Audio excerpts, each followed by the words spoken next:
All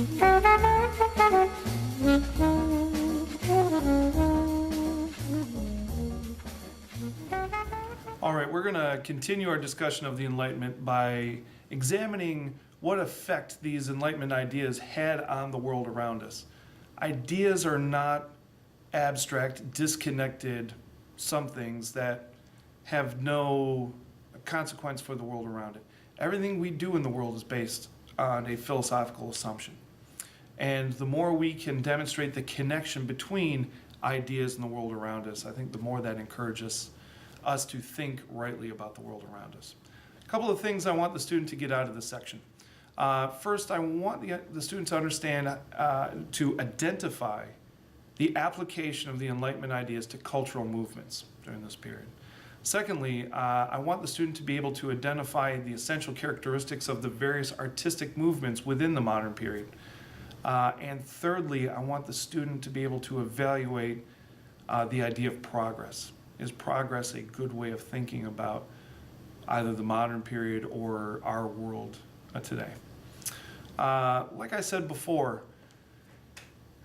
the rise in the faith in the human, the more central man became in how we explain the world around us, the more it changed our institutions. When we believe that the world is primarily explained in reference to God, then we developed a system of government that was based on this conviction that it was a top-down sort of order. Our economics were based on this, our art was based on this. But now that we started to see a rise in human agency, the fact that humans can know the good and do the good, now the everyday average human became more important in the political process and the economic process, so on and so forth. And it led to a series of revolutions. A revolution is recognized as a recognition that a system of government is no longer meeting the philosophical needs of a community. And throughout the latter half of the 18th century, there was a growing disconnect between these Enlightenment ideals as applied to social order, that we actually do have the ability to decide for ourselves whether or not this tax is good for us. So we need to be represented in the decisions about taxation. We do have an ability to be able to govern ourselves and to vote and things like this. And this disconnect between an older model of a divine right monarchy and the emerging democracies led to two, in particular, revolutions that threw off the old model of doing government and ushered in a new one. I guess I'm biased, but I think the best example is the American Revolution. Figures like Franklin and Jefferson were steeped heavily in Enlightenment thought. John Locke and Thomas Hobbes and all these great Enlightenment thinkers. They developed their own idea of the role that government should play in society. They developed their own idea of the role that a citizen should play in a society. And they departed from the medieval idea of monarchy. Franklin and Jefferson reflected Enlightenment values in that they saw that the average person, or at least the average rich white male, was competent enough to participate in his own governance. Jefferson and Franklin saw that the individual was capable of knowing the good. And in their mind, if you're capable of knowing the good, you are capable of doing the good. We discussed this a little bit with Plato and his idea that education Reformation was a product of knowing the good. Anyone who knows the good will by necessity do the good.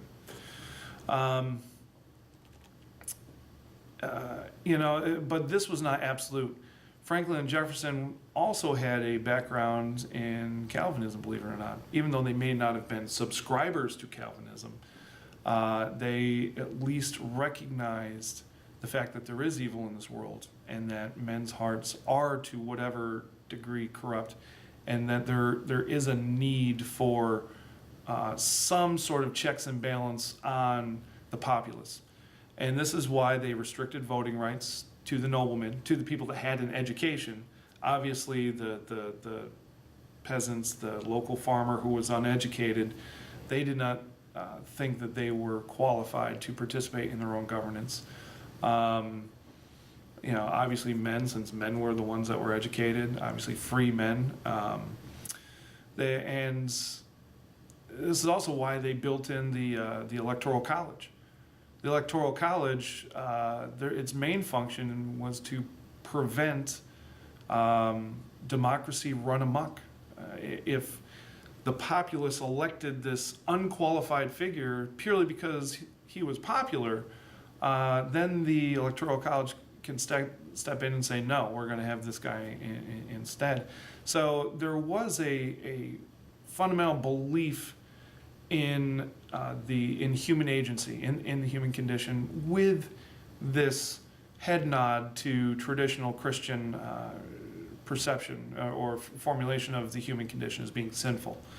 And there was a fundamental distrust of power that was reflected in this as well.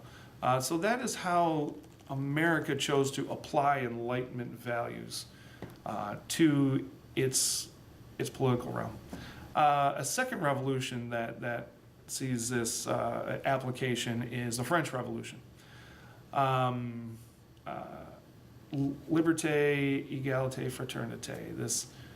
This idea that we are all capable of participating in our own government. The one major difference between the French Revolution and the American Revolution is the American head nod towards a traditional Calvinistic theology of original sin was not a part of the French Revolution. There was an ultimate and absolute confidence in the in the human condition.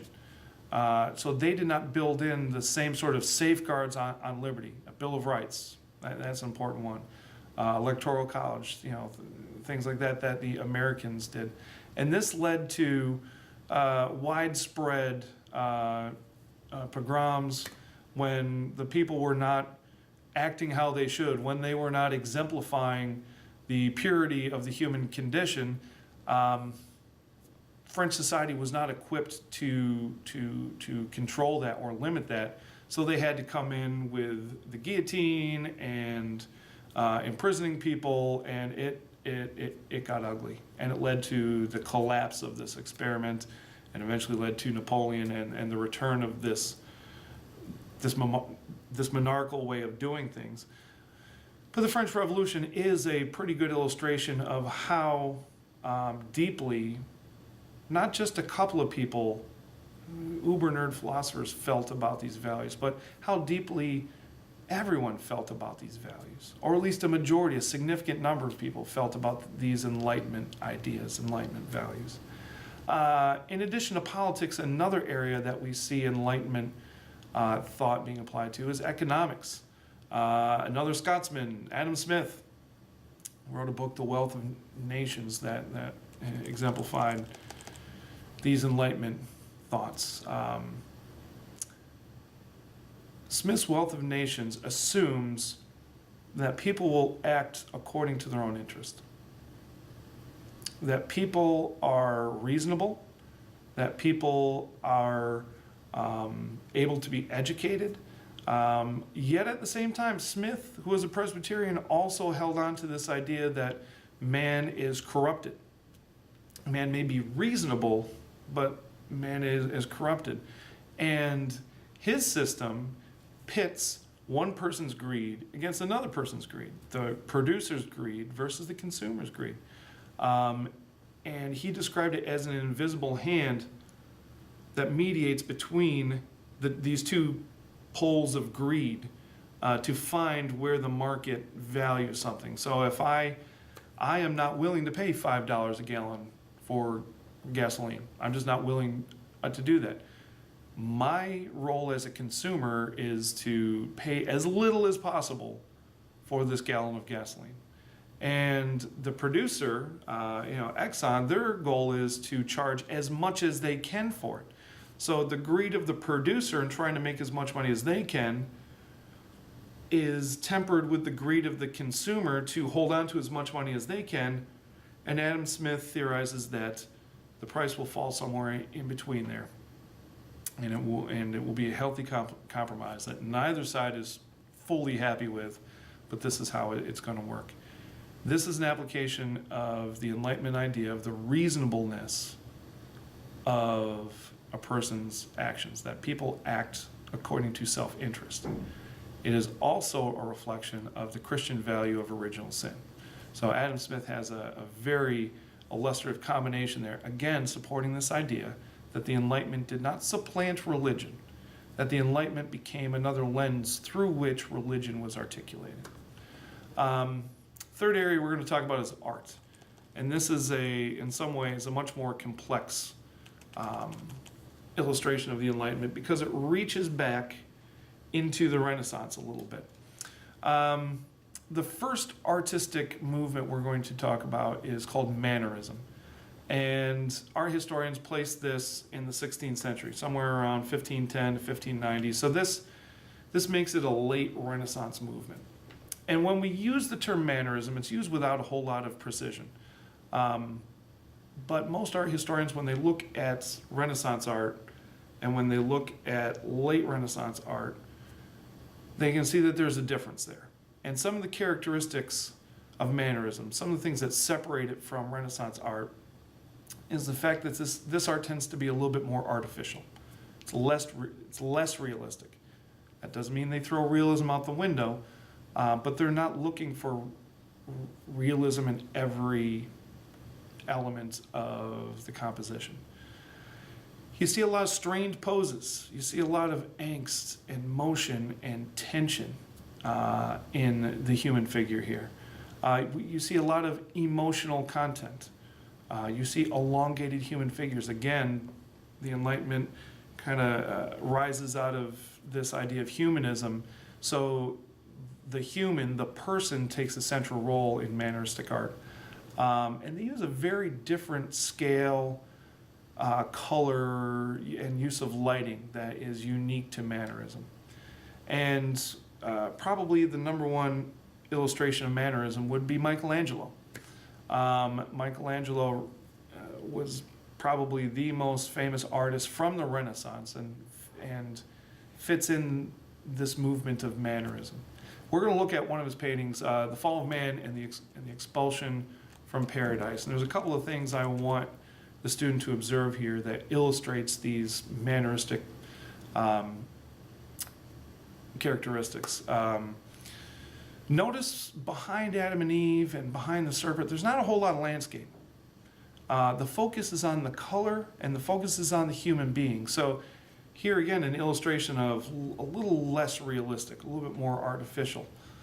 You see the use of lighting in the coils of the snake. You see the use of lighting on the individual muscles in the human figure. And it seems like there's a lot of muscles in these guys. It does not necessarily look anatomically accurate 100%, but muscles offered Michelangelo an opportunity to use shadow and use light and use color. Notice Adam and Eve as they're being expelled from the garden. Look at the expression on their faces and how strained they are, and the emotion that's there, the tension, the angst that's on their faces. These are all great illustrations of manneristic art. Another artist that we can take a look at is a guy named Tintoretto. And Tintoretto was known for producing works massive in scope and size and also emotion. We'll look at his crucifixion.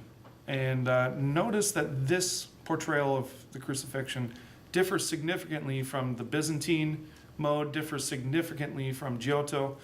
And notice how he uses light. He uses light behind Christ on the cross in the center to bring all attention to the center. Notice how most of the figures have surrounded Christ and they've all directed their attention to what Christ is doing on the cross. We see the two thieves in different stages of the crucifixion, but yet the focus is still on Christ. It's almost a distraction to look at these figures, to look at the soldiers skulking in the corner, tossing dice for casting lots for Christ's clothes. The use of light and color brings our attention towards the center of this painting. Again, when we talk about the Enlightenment, the term light is used intentionally and purposefully in that label because it was an era that was focused on the use of light, artistically, philosophically, religiously, so on and so forth. The second artistic movement during the Enlightenment was the Baroque movement, and art historians put this around the end of the 16th century through the middle of the 18th century, so 1590 to 1750. And this was, in particular, a Catholic movement, not exclusively, but primarily a Catholic movement that tried to argue against the iconoclasm of the Protestant Reformation. Let's think back to Luther, and he tried to identify the basic biblical convictions that a Christian needs to have. And he said all these other things that the Roman Catholic Church added to the Christian faith, we have to strip all of those away. Whether that's a belief in saints, a belief in indulgences, or if it's the use of art in the worship service. So the Protestants, very much like the Byzantines well before them, stripped the churches of all these artistic accretions, additions to the Christian faith, and preferred a very simple and a very basic layout of their churches, and so on and so forth. And it continues to exert an influence on Protestant churches today. Walk into your average Protestant church, what works of art are there? Be hard pressed to find any art in a Protestant church. A lot of times we'll have a symbolic art, we'll have an empty cross at the front. A lot of churches nowadays are becoming comfortable with these shiny little banners that come down, says Jesus is Lord, and has maybe a lamb or a trumpet on it.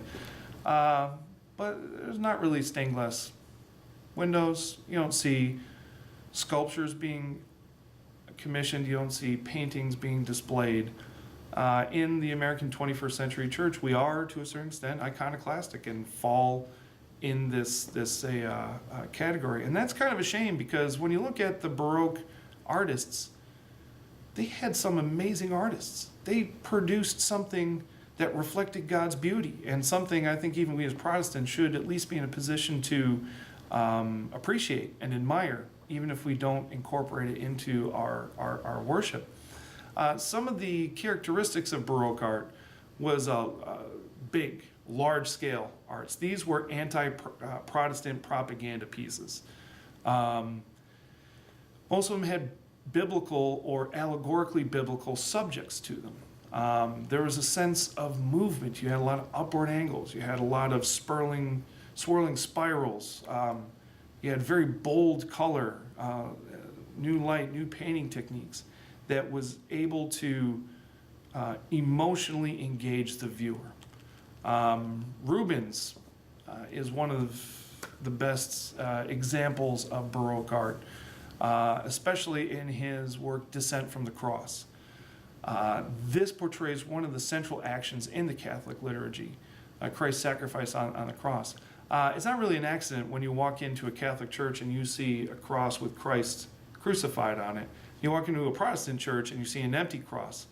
Both the Protestant and Catholic Church emphasize greatly the work of Christ on the cross and his death. And both emphasize to a high degree the value of the resurrection. But it reflects a time in our history that if the Catholic Church would have claimed the dog as their mascot, the Protestant Church would have claimed the cat as their mascot. It's not that arbitrary. Because when you look at the Catholic liturgy, the Eucharist, the Lord's Supper, is a central weekly part of that liturgy. So therefore it makes sense that the Catholic Church would emphasize the suffering and death of Christ. The Protestant church doesn't have that same emphasis. Protestant church usually celebrates communion once a month, some churches once every quarter, some churches once a year. So there's not that same emphasis on the death of Christ. We like to talk about the resurrection of Christ. Unfortunate ships passing in the middle of the night, because we fundamentally agree on the importance of these actions.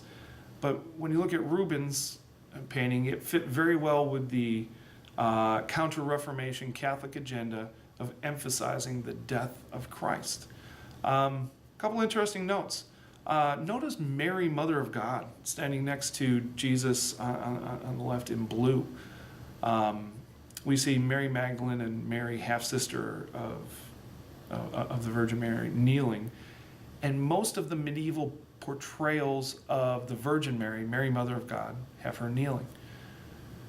But something that humanism and the Protestant Reformation did, even for the Catholic Church, is renew this interest in texts and sources.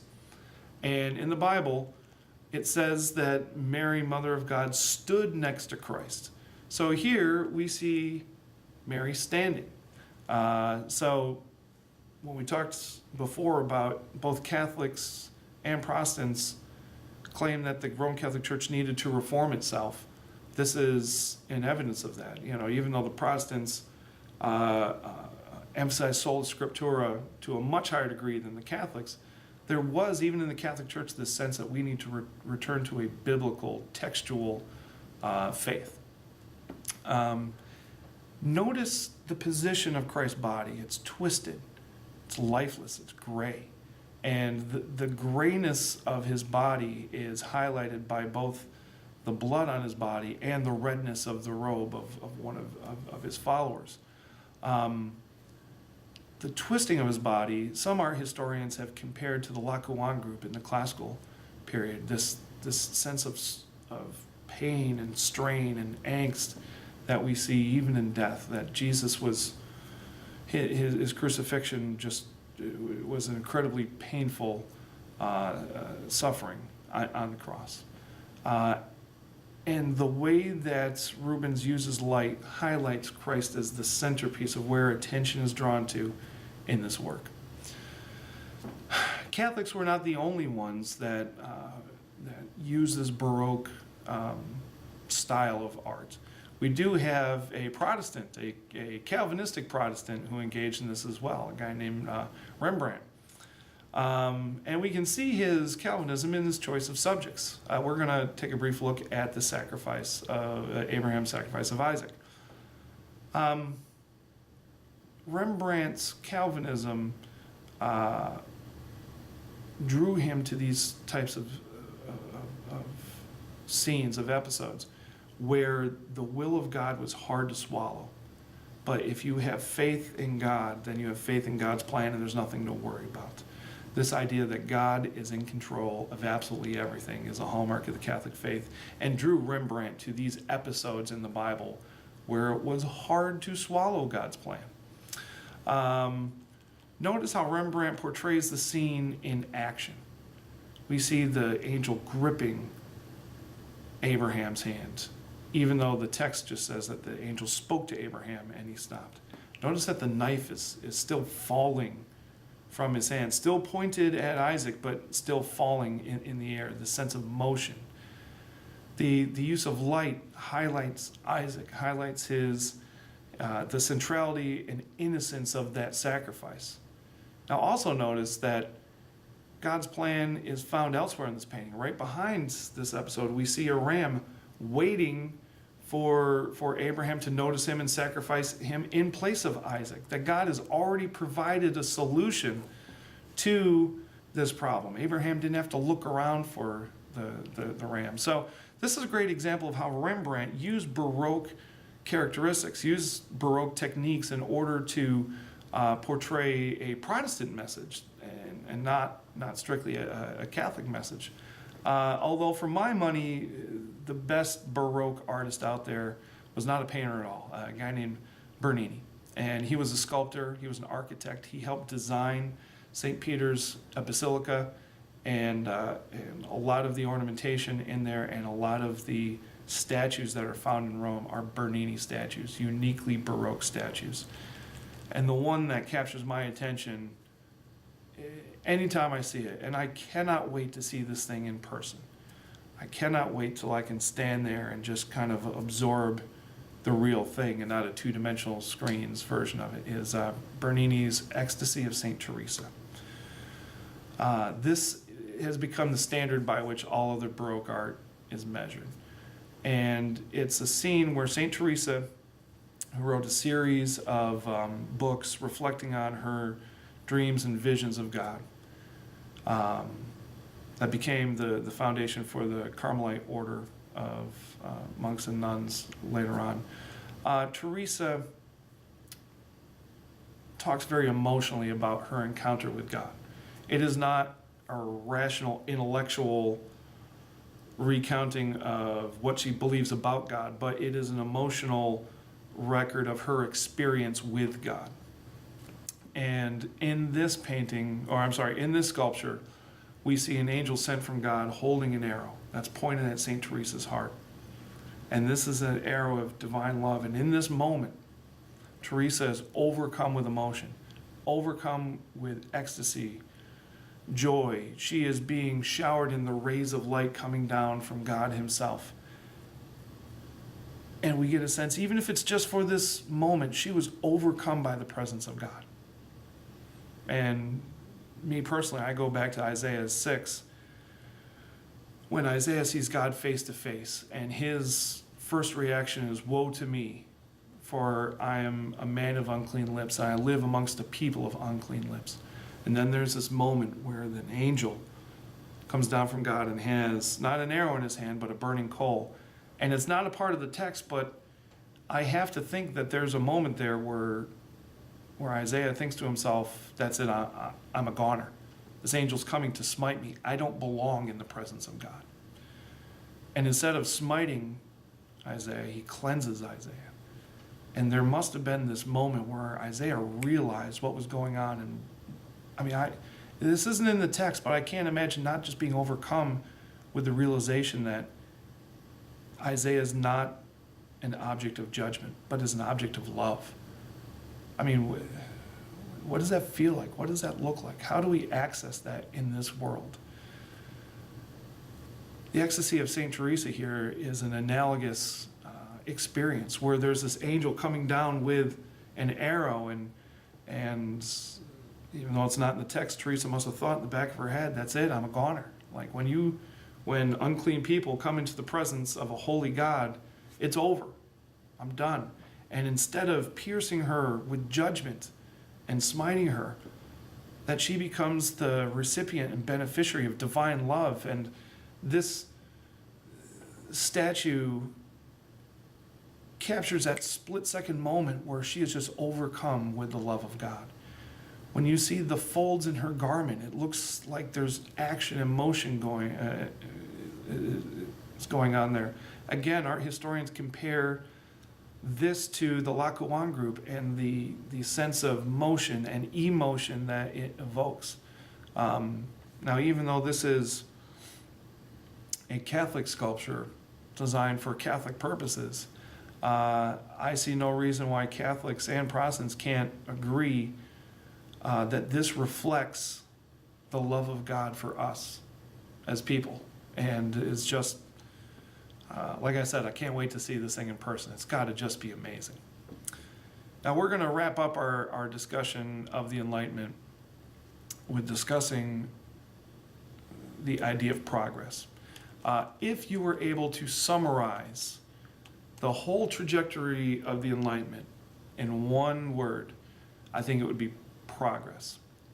From the Renaissance, there was this sense that they were correcting the wrongs of the Dark Ages, that the Dark Ages have gotten off course, and they were now developing new ways of doing things that were better than the medieval period.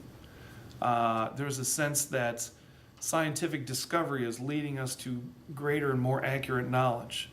This was also the age of exploration, where we were discovering new lands, and especially the way that you see European powers developing a colonial attitude. of civilizing and Christianizing these new people groups. There's a sense that we have progressed farther than they have. We have made further strides. And I think that this trajectory that the Enlightenment put us on is a fairly popular way of thinking about the world around us in our own day. This idea of progress was both the byproduct of Enlightenment thought and one of the driving forces in Enlightenment thought. That's something that we're going to question. This is especially something that the postmodern era just magnified and highlighted, that, hey, is this really the right way to look at things in the world around us? Are we really better off than people in the 14th century? Hey, we have great medical advances today, but the same technology that has given us great medical advances has also given us great advances in how to kill people in record numbers. Is that progress? Freedom. Hey, we have freedom. They didn't necessarily have freedom back then, which isn't necessarily all that true. But has our freedom produced a better life today than it had, way back when? I think it's right, especially for the Christian, to question this notion of progress. Because if Christians buy in lock, stock, and barrel to the idea of progress, this is where the narrative that the Enlightenment replaced religion. This idea that way back in the caves, in order to make sense of the world around us, people had to invent the idea of God. But the more knowledge that we get, the more progress that we make, of course everyone now understands that God didn't make it rain. There's a hydrologic cycle there. Of course now we understand that God didn't make the earth shake, that there's tectonic plates. I think Christians especially have to be very careful in buying into this idea of progress. In truth, I think everyone should question it, but Christians especially. And that's something I want you to discuss as a result of this lecture. These ideas are great, and we see some great innovations resulting from the Enlightenment philosophy, but can we buy into the notion of progress? Appreciate your time.